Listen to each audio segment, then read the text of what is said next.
Hello everyone and welcome to another episode of Anime Masters of the Apocalypse EpiTalks. I am your host, the fabulous Mass, and with me is the incredible Vlad. Say hello, Vlad. Hey everybody. And we're here to talk about another couple of episodes of Vinland Saga. And we have some very emotional episodes to talk about here.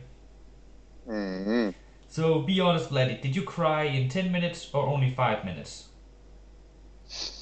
Uh, I think I took the first 2 minutes in front of the screen, and then I finished the episode, and then I went to bed, and then I had an hour of existential dread and just sorrowness. Yeah, Mm, about that. Yeah. yeah. uh, I had to call my mom and say that I love her Oh. and hear that someone also loves me, that there is good in the world. Oh yeah. Yeah. uh, Damn it. Yeah. so before we get to the very depressing parts, we have some epicness to go through as well. Oh yeah, the this episode the what episode are we on now? Wow, it's actually I kind of embarrassing that I haven't oh prepared that. 2 seconds, I can find this yeah, out two really seconds. quickly. Yeah, we don't remember. Again, it's are we past the 12th episode mark now? Oh yeah, long ago. Oh We were at okay. 17 is the 17 and 18. Those are the new 17 episodes. and 18. Yes. Okay, okay. So episode 17, it starts out with where we left off last time, and Yeah, Snake and Dolphin they keep fighting, yeah. which is awesome. Oh, yeah. They start fighting. No. It started in the last episode, but in this episode, it takes the fuck off. Hmm. It goes hard. It just damn steps on the pedal Hmm. really hard. Really. Oh, I really like the animation of Thorfinn in this fight. Oh, it was good. Hmm. Because it really felt like, oh, his body remembers all the jumping and all the dodging he Yeah. he did as a child. Damn, it was really cool. Um. Eh, Yeah. yeah, and also Snake, he was cunning. It was cool to see. It was cool to see it. It felt like he mid fight he changed a bit in his style of fighting, and do you remember when he began stabbing really fast? Yeah. Very anime, yes, but I would lie if it didn't look very cool. Hmm. So Yeah. I and, like that they show that what kind of fighter Snake is there. yeah, yeah, he feels like someone who adapts during a fight. Hmm. Again, he's kind of like To Askeladd. Yeah, you're right. Yeah. Again, another what is that called? Equal thing. Another thing to compare him to Escalade. Yeah. Hmm. So yeah. And one thing that was really interesting, where we found out a bit more about Snake's backstory, where he Yeah. mentions that he was trained in Miklagard. Hmm. Hmm. And Do you remember what? Where is that? Do you have an what, are you idea? telling me you don't know what Miklagard is? Nope. What is Midlagard? It is the Viking term for Constantinople. It's what the What the Vikings fuck? called Constantinople. Miklagard essentially Oh, means the big city in Old Norse. oh my God. Cool. Hmm. And that means that it's very well. Okay, there's a lot we don't know here, but it's very well probable that the snake has fought for the Eastern Roman Emperor then. Oh, yeah. and again, it makes Constantinople wasn't that a hotspot of cultures? Yeah, Yeah. but Oh, it makes so much sense. well, it was essentially the city in the Middle Mm. Ages. Ooh, cool. It was also that's also Oh. like you can see just by how important it is the fact that the Vikings called had its own name for it, like the big Mm. city. That says Yeah. something about how impressive it is. Mm. And also one Mm. thing that's possible. You remember we were talking about how he was reading that Bible? Yeah. Yeah, I just have a bit of a thought that maybe it was actually not Latin he was reading. Maybe the Bible was actually Greek. So What because was that possible? yeah, like it could have been if he was from Constantinople, it could be that um, what he learned wasn't Latin, but like the Greek Orthodox Mm. Christianity, Yeah, and yeah. so Well, it's just a fun food for thought thought. that it could Yeah. be. Hmm. Speaking of backstory, we also got the backstory of why they are called snake, badger, lizard, Yeah, pelican, giraffe. yeah, they're former outcast essentially. Yeah, So but it's possible that okay, here theory but time. yeah, yeah, So very fucking time. Yeah. since I'm gonna assume that Snake he was an accomplished warrior in Miklagard, and then he did something really really bad, which he wasn't Mm, supposed to, and then he um, took like he maybe he had some Viking friends who were visiting for trade or mm, something, and then once they mm, went back to Scandinavia, he like traveled with them in order to escape whatever crime or something he did, and then he started a mm. new life in Scandinavia as a bodyguard. Oh, yeah, yeah. I'm one hundo on that theory. It Hmm. it sounds very plausible. Yeah. If if we don't get any more backstory from Snake, that is my headcanon. Oh yeah, and then he starts a guard force on Kittel's Farm. Yeah. farm, yeah, and he takes in outlaws or Outcast. outcasts, yeah, Hmm. outcasts from here and there, and Hmm. the rule is that you forget your past and take on a new name. Hmm. So yeah, And it yeah, that also that's yeah, and that that's very also cool. really helps explain why he actually really does care about his fellow like bodyguards so much. Mm-mm. Yeah. That which he says that it's personal for him now because Gardar has Mm. killed what was it 4 or 5 of Yeah. people protecting the farm. Yeah. Mm. And I think he okay again some more theory time, but I got the Mm. impression that that Snake he pretty much he sees himself as sort of the not just the leader of these outcasts, but then also kind of like he's taken under his care now after they've all been again torn Mm. away from wherever they came from, and then he's trying to take care of them into a new and a new life Mm. essentially. Yeah. Yeah. I can't see why it could definitely be in the realm of his character. Mm-hmm. Very definitely. Yeah. Oh, yeah. Um, what happened after? Yeah. Yeah, and Snake. then he Hmm? yeah again Snake being a genius, he realizes that he doesn't actually have to beat Thorfinn. That's not the goal. Nope. He just has to kill Gada. So he Yeah. manages to somehow like maneuver the fight in a way so that he stands in front of Gada's body.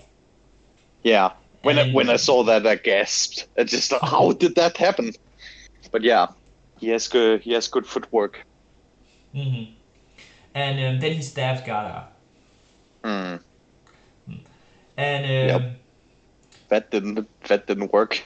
no, Gada is a goddamn berserker, and Yeah.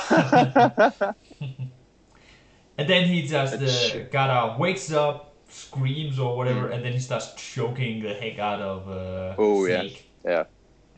with Thank God for what? Thorfinn and thank God for Thorfinn and Arnade for Yeah. stopping him. Yeah. And that's one thing that I actually one part of this arc that I had a bit of a problem with, and it's not really a problem that that's unique to Vinland Saga. It's something like in fiction in general. It seems like that wounds only like is a bit of a is as much of a problem as the plot needs it to be. Yeah. Yeah, Yeah. and Gada throughout these episodes he kept on getting wounded, and they were Oh yeah. pretty serious wounds like again and again.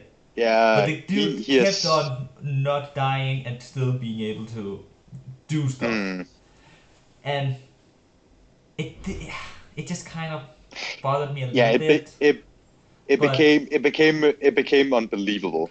yeah, It broke the line of this disbelief. yeah, and again, Mm, it's not a problem unique to Vinland Saga. It's kind of like fiction in general. yeah. All over anime. Yeah. Mm. And fiction. Yeah.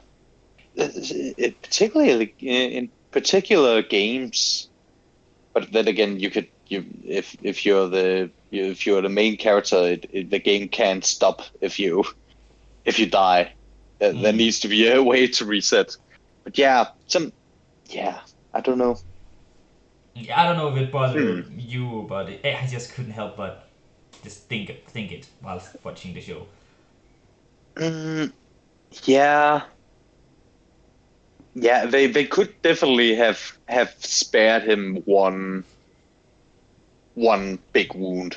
It I think that step was the straw that broke the camel. Hmm. They could have spared Yeah, him the one last wound. stab by Snake, it just looked Yeah. so like serious that after everything else that also happened, that he could still just Mm, move about as well as he did was a bit unbelievable to mm. me. I think a better way to they could have done it was that Snake ended up in front of the cart and was about to stab him, but then got some berserker fifth, sixth sense or something, No, woke up I and can actually.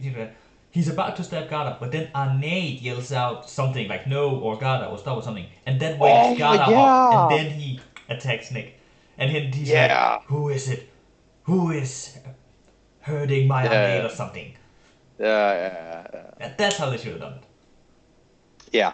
I think that would have been better for it because Snake wouldn't have expected it at all. Mm, Again, he would have expected that he was out cold.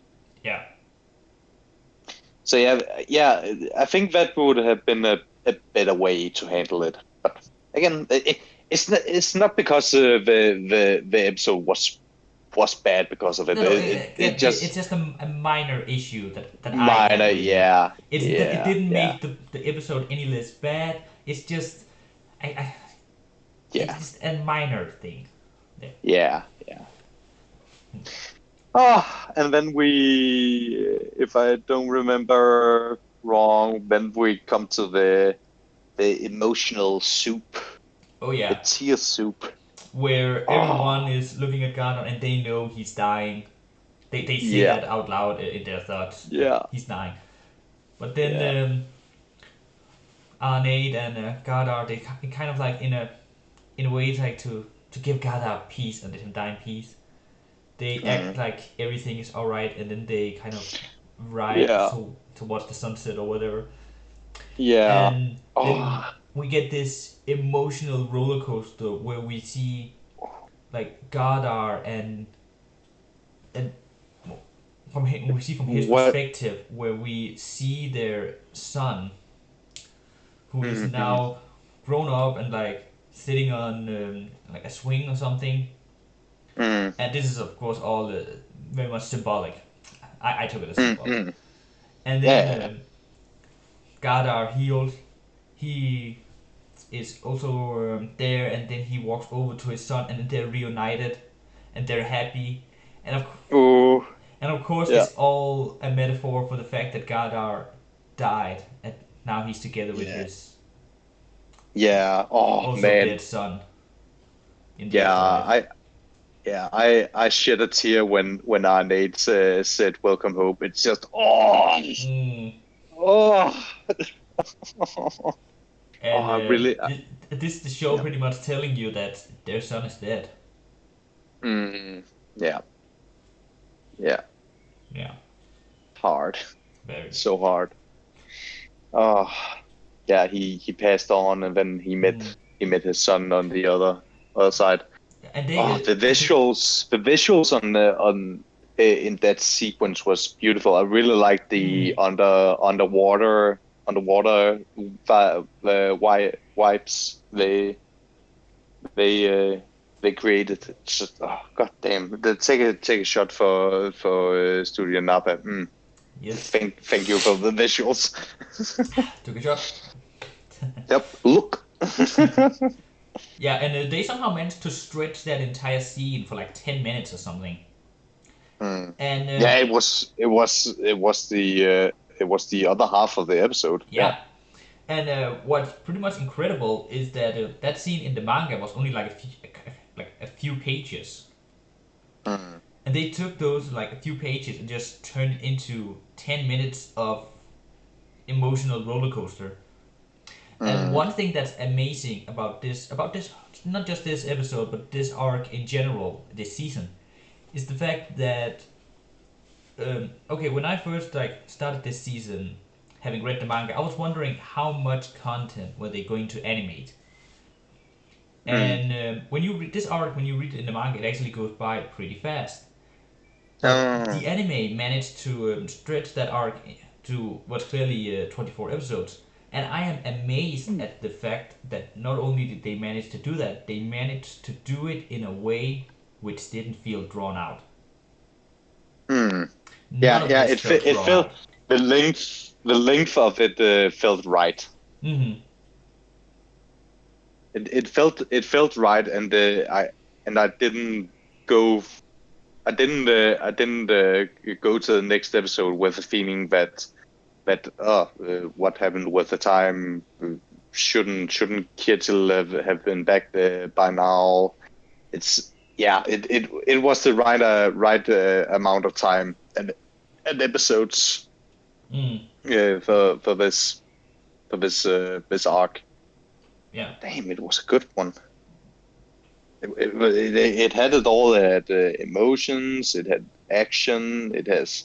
Character I really development. did. Yeah, character development. I didn't expect. I didn't expect the thrill, the part where they didn't know where Garda was, and then we found out that he is he's under the bed of Spurker. It's Mm. just damn, that was good. When Garda and Arnade rides uh, on the road, all the slaves on the side. How did you interpret that? Uh, all the slaves on the side. I honestly On the side, I on can't really remember. there was a lot of slaves on the side of a road that like being Oh, right, right. Oh, now I remember. bound their Right. hand. Yeah. And Okay. then in the end, I think you saw Garter a bit maybe in the start of his slave life being punished or something, and he's just groveling to the ground and begging for mercy and all that. Yeah. Oh, that's But all the others, yes. yep. That's Gardar. His life is flashing before his eyes because he's dying. Mm, yeah, The last thing you see before you die is your like go through of your whole life, and that's him becoming a slave. yeah. And then, as we saw before, like he was treated horribly as a slave.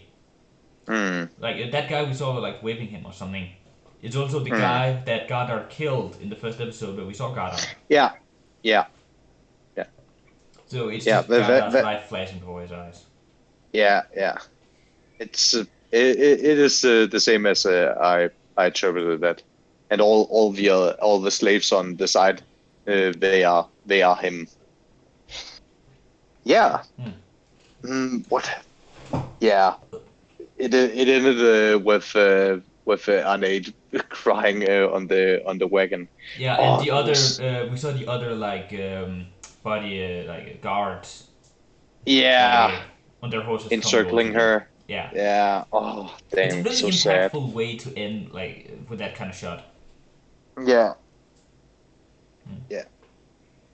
And well, that was essentially that episode. Yeah. What a ending to a great arc. Yeah. Very very sad. And I was happy that I could start watching the next episode right after, because I needed something to cheer me up afterwards. Not that the next episode is any more cheerful, but no, it is not. Nope. Well, this episode starts with well, Canute is back. Yeah. And they were talking about that. We have missed him. Oh yeah, Canute is best boy. Yeah. And they're talking about how that it would be best if Ketil and his farm surrendered, but if they're gonna fight, then we're gonna absolutely slaughter them. All in a day's work for a king.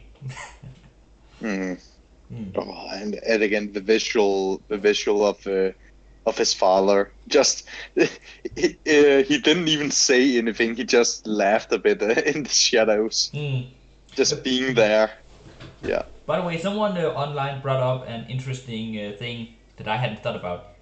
Is that Canute is seeing his father King Sweyn talk to him, right? And there are some parallels with Thorfinn, who's seeing Askeladd talk to him. Oh. And Askeladd is also a father figure to Thorfinn, so. Yeah. I just realized that there's some parallels there. Yeah, there are. Oh. So the fact that Askeladd isn't a floating head, does that mean that Thorfinn is handling things better than Canute maybe? Maybe? I don't know. But again, we also talked about the problems that can occur between Knut and Thorfinn. With again, Knut, his goal is to what was it again? Make a better world, but doing anything to make it happen, right? Yeah.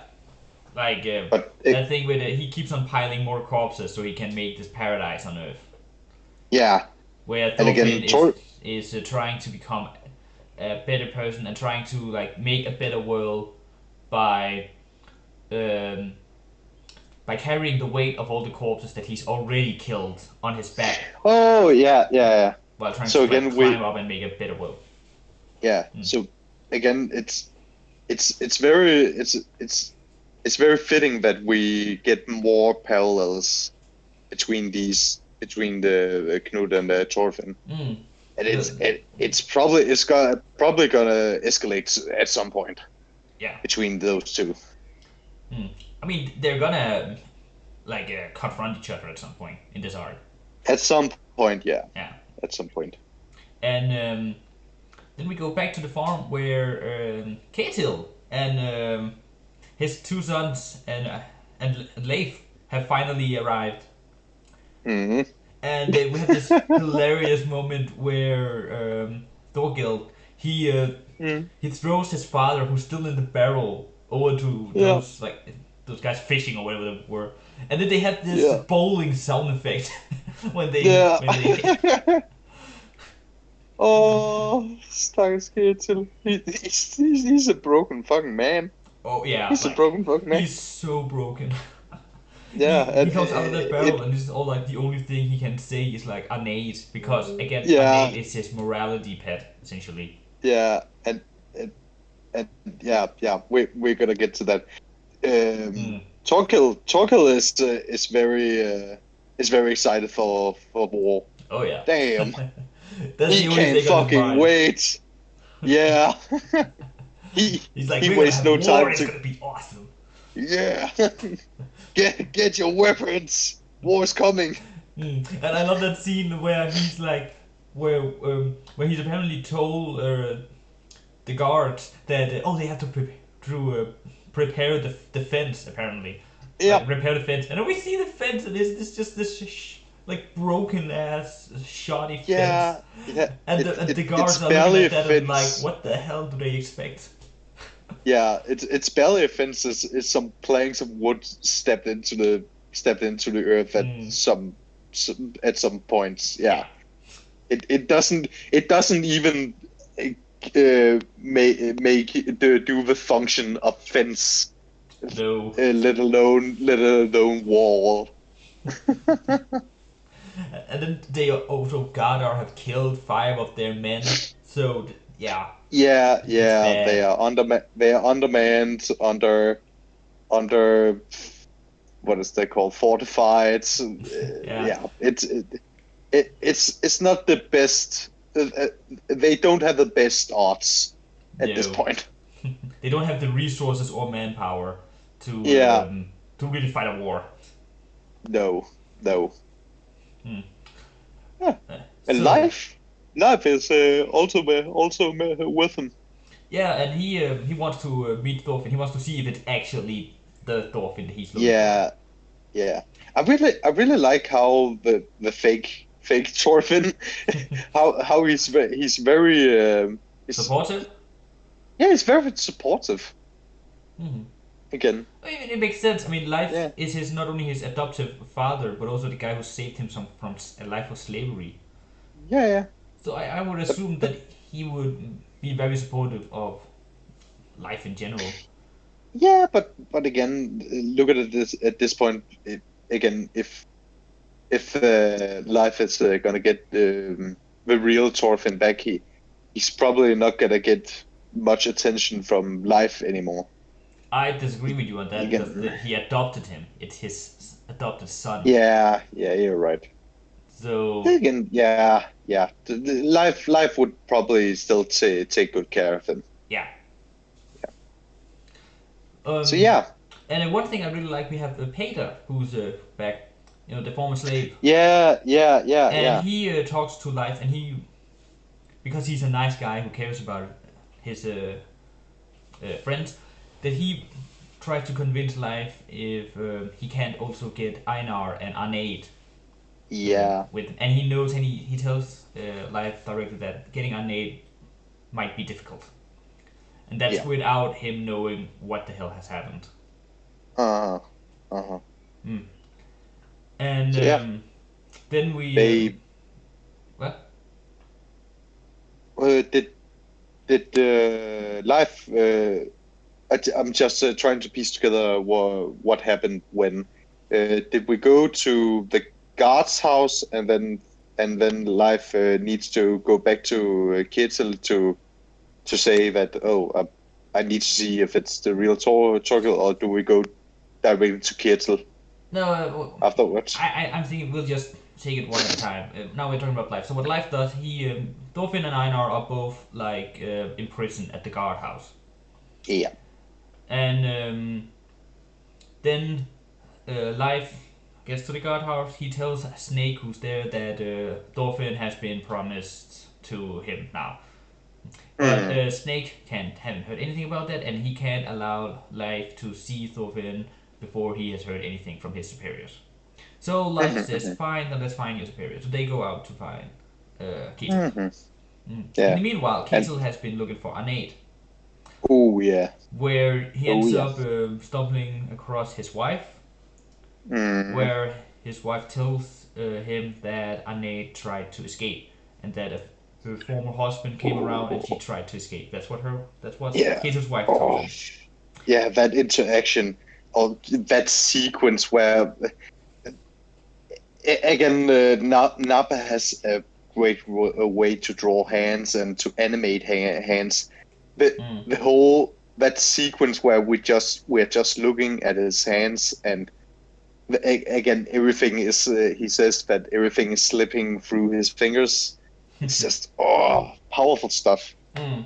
Powerful stuff, and something fucking breaks in the shot where we pan up to his face afterwards, and we see his facial expressions there. Something fucking breaks in him there.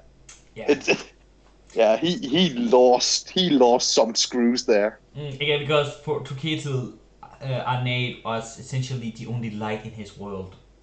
Yeah. Which was screwed up because we all know that the only reason why she was ever nice to him was because she was his slave. So he had somehow convinced himself that this slave that he owns actually truly cared about him, and now he feels betrayed.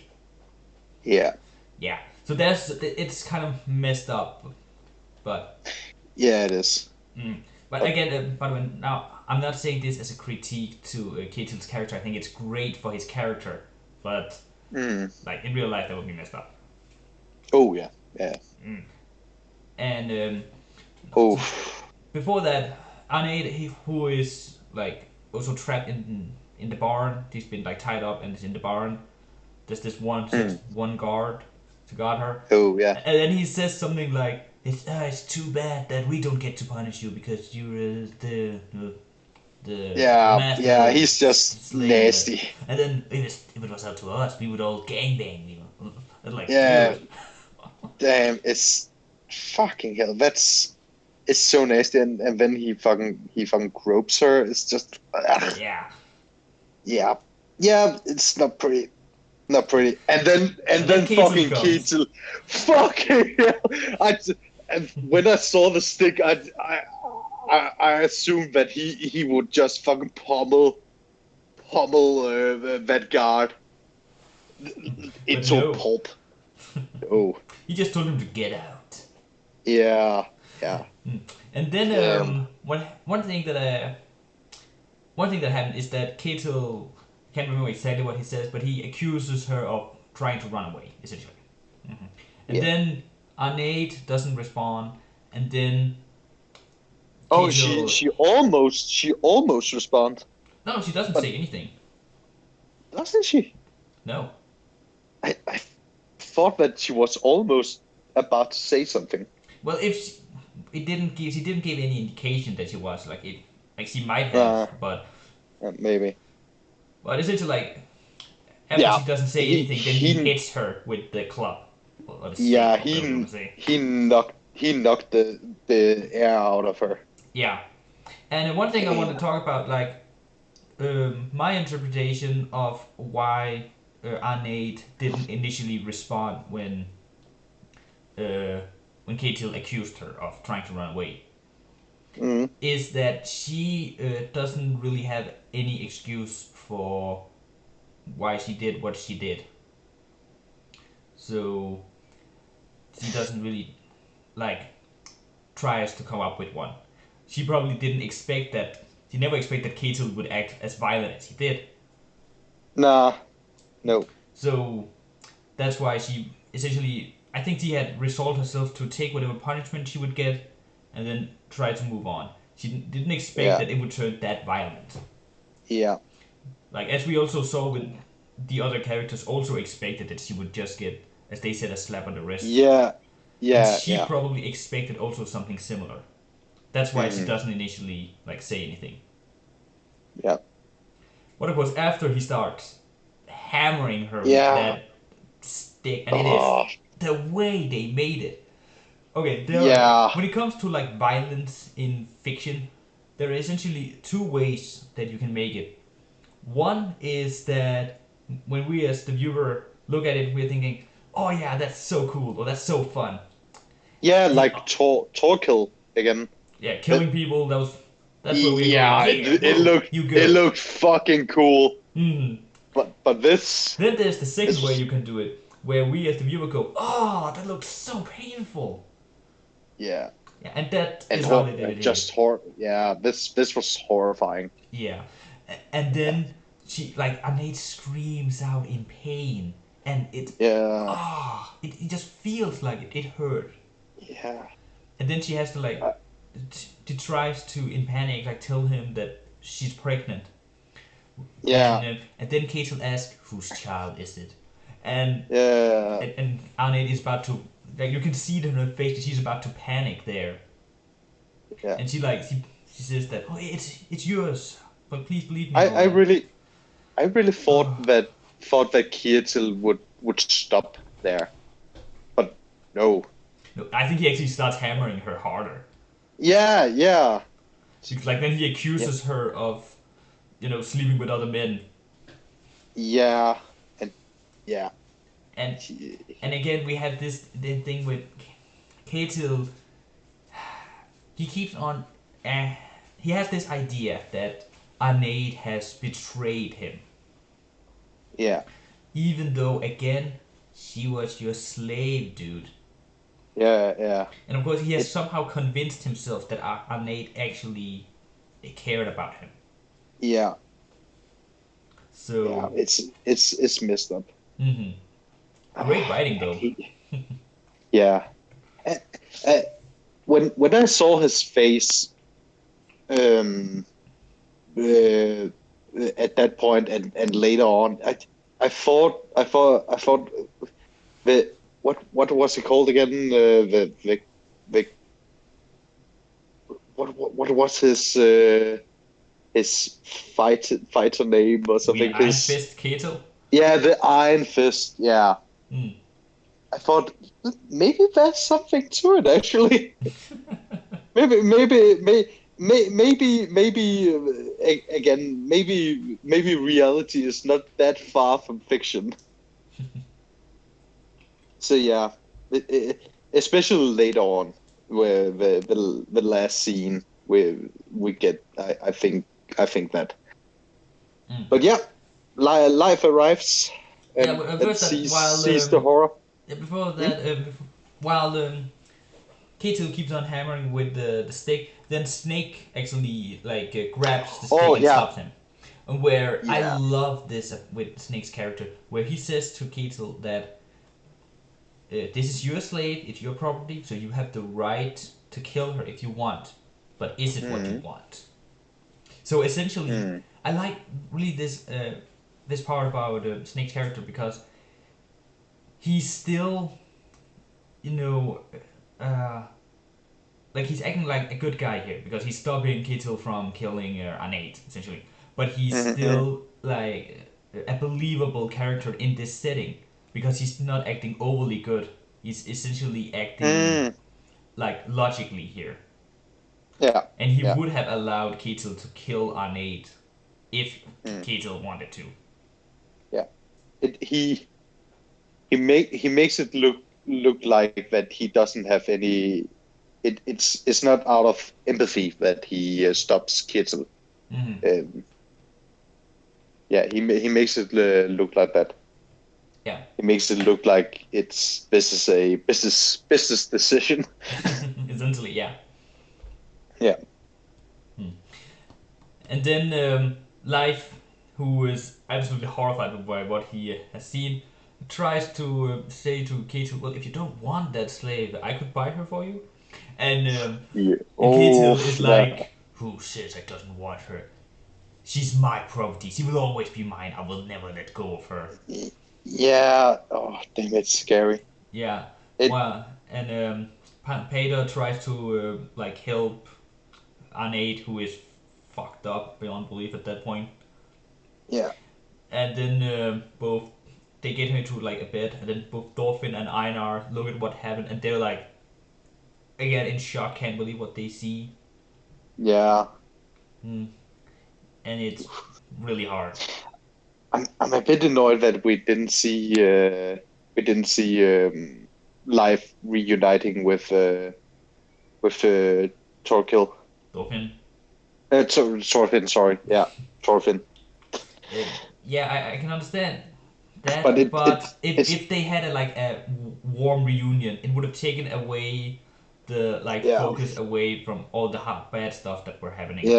yeah. And We're also probably gonna get it at next the start episode, of the next episode. yeah, Yeah, something like yeah. that. And also Thorfinn and Leif already had kind of a reunion in season 1 when they met in England. Yeah. So, Yeah. but yeah, Yeah. that's essentially I I what hope we will get. I hope that we get one in the next episode because it's something I look forward to see.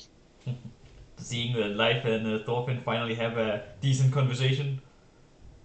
Yeah, yeah. And just because we know that Life has looked for Thorfinn for many years now. Maybe 20 years actually. Yeah, damn. Like, how old is So Thorfinn now? maybe in his 30s. I'm gonna assume he's in Nah. his late 20s. Yeah, He's late about our 20s. Yeah. age. I'm gonna assume. What? I'm gonna assume he's about our age. Yeah, yeah, yeah. And then, Oh damn! I know, right? when you realize when you realize you're the same age as the characters. Oh damn! Mm. Uh, you know what? Let's look at it. Let's find out. Google has the answer. Thorfinn age in season 2.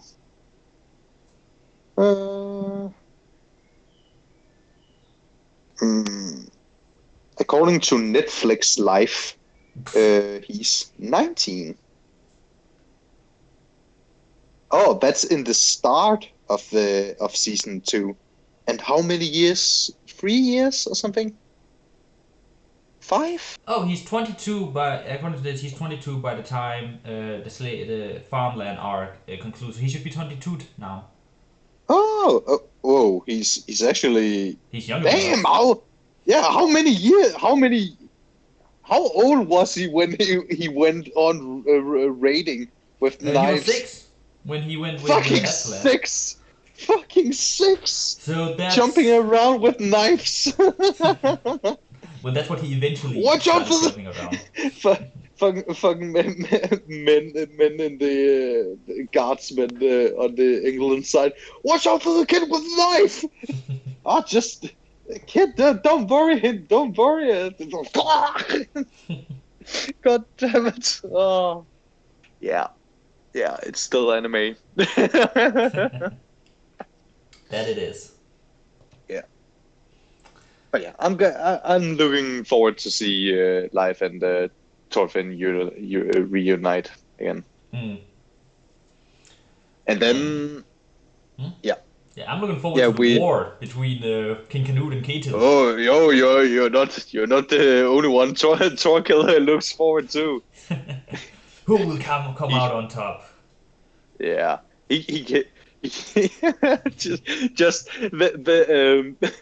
the small interaction, not even an interaction where Thorkill says to his father, "Come on, let's plan out." And Ketil, he's just dead set on getting a sword. Oh yeah, we see that he goes through this chest where he has to go like through, go at the bottom of it. Then he pulls out a sword. That face, the face in his face in the reflection. Yeah, that was the moment I thought that where I thought maybe Iron Hand Ketil is not that much fiction as he makes it look like. I think Ketil can if he can fuck someone up if he wants to. Again. Well, anyone can wield a sword, but can they do it correctly? Yeah, but it's just thinking again. We have somewhere. I just think it wouldn't be out of the realm of disbelief if Thorkill didn't get his abilities from his father, right? Or his battle. I don't know. You mean like instinct or something. inherited? What? You mean like inherited his abilities? Yeah, maybe. I don't know. But yeah, but yeah, Kjetil, he's ready to To kill people. protect this. Yeah, kill people, protect his farm. Yeah. Maybe get rid of pinned up stress or something. Oh yeah, and he is very. It has been a stressful week. Yeah, Okay, it's yeah, it has. Yeah, god damn it. Yep. so yeah. Looking forward to the next time. Yeah, me too. So So I think that was it. yeah, yeah. So thanks for watching, and remember to like and subscribe, and to also comment down below. I would like to hear your thoughts about Vinland Saga. And Mm. then, well, bye bye. Bye bye.